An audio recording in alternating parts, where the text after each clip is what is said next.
अच्छा जी, अब cross price elasticity of demand के बाद अब मैं आपको लेकर चल रहा हूं जनाब इलास्टिसिटी ऑफ सप्लाई की तरफ। अच्छा जी, इलास्टिसिटी ऑफ सप्लाई में एग्जैक्टली उसी तरह ही डेफिनेशन स्टार्ट होगी जिस तरह प्राइस इलास्टिसिटी ऑफ डिमांड के केस में थी। ठीक है जी, ये था इलास्टिसिटी ऑफ डिमांड का केस। एग्जैक्टली मैं यहाँ से सारी इंफॉर्मेशन कॉपी कर रहा हूँ और इसको आपकी सहूलत के लिए क्विकली नीचे जाके पेस्ट करने लगा। अच्छा, अभी मैंने सिर्फ 3 केसेस आपके सामने किए हैं, प्राइस का, इनकम का और क्रॉस प्राइस का। बाकी सब आप खुद ब खुद कर सकते हैं बासानी। ठीक है जी। अच्छा, अब हम करने लगे हैं इलास्टिसिटी ऑफ सप्लाई का केस। अच्छा, इसमें ये लिख देखें जी, elasticity of supply with respect to price factors और नॉन प्राइस फैक्टर्स। तो ये समझने के लिए अगेन इलास्टिसिटी ऑफ सप्लाई के भी आगे से 2 ही केसेस हैं जनाब, यानी रेशो है 2 हिस्सों की। किस किस की जी? अच्छा, it is a ratio of percentage change in quantity. यहाँ पे क्या आ जाएगा जी? Supplied us. ठीक है, to the percentage change in price factors और नॉन प्राइस फैक्टर्स किसके जी? सप्लाई के। will provide us the concept of elasticity of supply with respect to price factors और non price factors of किसके जी? Supply के। क्लियर? अच्छा, अब फॉर्मूला कैसे एडिट होगा? Percentage change in quantity supplied divided by percentage change in price और non price factors. ठीक है जी, और यहाँ क्या आ जाएगा? Elasticity of supply. ठीक है। अच्छा, अब पहला केस उसमें क्या है जी? Impact of price factors. Price factors में 2 तरह के केसेस हैं, price and indirect tax like GST on sorry impact of price factors of supply on elasticity of supply. Demand को हम रिप्लेस करते जा रहे हैं सप्लाई के साथ। तो पहला केस हम करने लगे हैं इसके अंदर, इलास्टिसिटी ऑफ सप्लाई में हम पहला केस करने लगे हैं प्राइस इलास्टिसिटी ऑफ सप्लाई और elasticity of supply with respect to price. तो इसकी डेफिनेशन क्या बनेगी? The ratio of percentage change in quantity supplied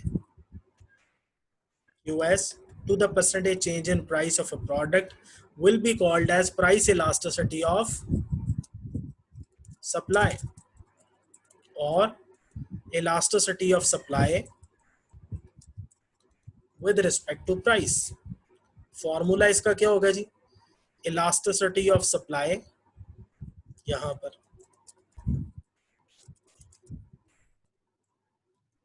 percentage change in quantity supplied to the divided by percentage change in price। अच्छा, अब इसके बाद delta QD, QD की जगह आ जाएगा क्यूएस। ठीक है जी, और delta P over P as it is रहेगा। फिर डेल्टा क्यूडी ओवर क्यूडी में क्यूडी को रिप्लेस कर देंगे क्यूएस के साथ। अच्छा, राइट हैंड साइड वाली जो इन्फॉर्मेशन थी divided by delta P over P, जब डिवाइड को मल्टीप्लाई में कन्वर्ट करेंगे तो वही डिनोमिनेटर न्यूमिनेटर, न्यूमिनेटर डिनोमिनेटर, यानी पी ओवर डेल्टा पी बन जाएगा। अब क्या किया था हमने कि डेल्टा वाली जितनी इन्फॉर्मेशन थी उसको एक फ्रैक्शन में कर लिया हमने। ठीक है, इसी तरह जो विदाउट डेल्टा वाली इन्फॉर्मेशन है वो अलहदा फ्रैक्शन में हमने कर ली। ठीक है, तो फॉर्मूला हमारे पास क्या बन गया, elasticity of supply with respect to price किसके इक्वल हो गया जी, delta Q S over delta P multiply by P over Q S. ये हमारे पास प्राइस इलास्टिसिटी ऑफ सप्लाई का फॉर्मूला बन गया। ठीक है जी, अब एक एग्जांपल के जरिए इसको अंडरस्टैंड करते हैं। दो पॉइंट्स हैं ए एंड बी, प्राइस है 10 एंड 20, क्वांटिटी सप्लाइड। हमारे पास क्या है जी, हमें पता है जब प्राइस इंक्रीज करती है क्वांटिटी सप्लाई भी इंक्रीज कर जाती है। फर्ज करते हैं जी प्राइस के इंक्रीज करने से क्वांटिटी सप्लाई 430 हो गई, प्राइस बढ़ी 10 से इंक्रीज करके 200 हो गई, क्वांटिटी सप्लाई 200 से इंक्रीज करके 430 हो गई। ठीक है जी, अब डेल्टा क्यू एस हमारे पास किसके इक्वल है जी, Q S at point B minus Q S at point A. Q S हमारे पास क्या है जी, पॉइंट बी पर कितनी सप्लाई है जी, 430, जबकि पॉइंट ए पर सप्लाई कितनी है 200 यूनिट की। डिफरेंस कितना आ गया जी, प्लस 230। ठीक है जी, 230 का डिफरेंस है, जबकि प्राइस एट पॉइंट बी 20 है, जबकि पॉइंट ए पर प्राइस कितनी है 10, तो 20 माइनस 10 डिफरेंस इज प्लस 10। अच्छा, अब प्राइस इलास्टिसिटी ऑफ सप्लाई का फॉर्मूला क्या था जी, E S, elasticity of supply with respect to price equals delta qs divided by delta p into p over qs। ये फॉर्मूला था हमारे पास। अब डेल्टा क्यूएस हमारे पास क्या कैलकुलेट हुआ है जी, +230, कितना आया जी, +230। ठीक है जी, जबकि डेल्टा पी क्या आया जी, +10 मल्टीप्लाई बाय इनिशियल प्राइस कितनी है जी 10, जबकि इनिशियल क्वांटिटी कितनी है जी सप्लाई की 200 यूनिट्स की।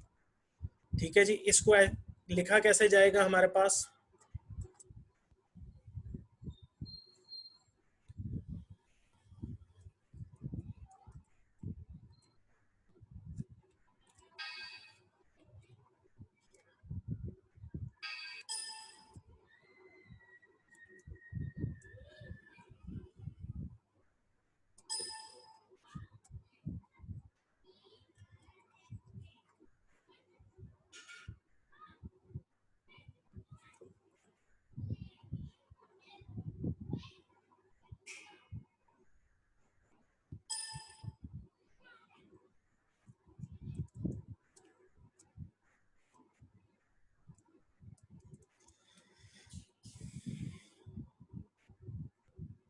अच्छा जी, ये 10/10 ये अलहदा कर लेते हैं, 230/200 ये अलहदा कर लेते हैं। ठीक है जी, ये आ जाएगा 23/20 और 10/10 वन आंसर इसका आ जाएगा। तो इसको फर्दर सिंप्लीफाई करते हैं जी, ये क्या आ जाएगा, +1 इंटू 23/20। ठीक है, इसको अब आप ज़रा देखें क्या आंसर आता है इसका, 23/20। एक मिनट जी, 23/20,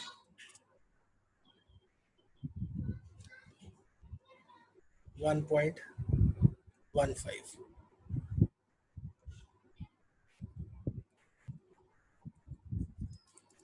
ये आ गया जी +1.15।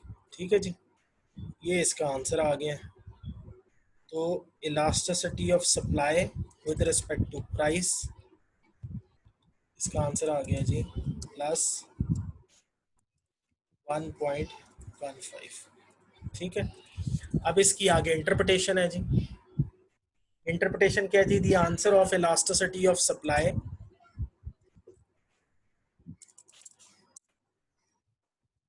with respect to price is found to be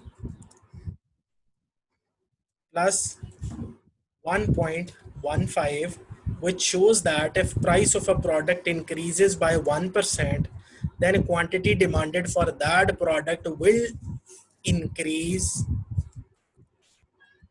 by 1.15%. Moreover, moreover, the answer of elasticity of supply with respect to price is found to be positive 1.15, which is greater than unity, but less than plus, और वो ऊपर वाला infinity में लेकर आया नीचे, ये वाली स्टोरी।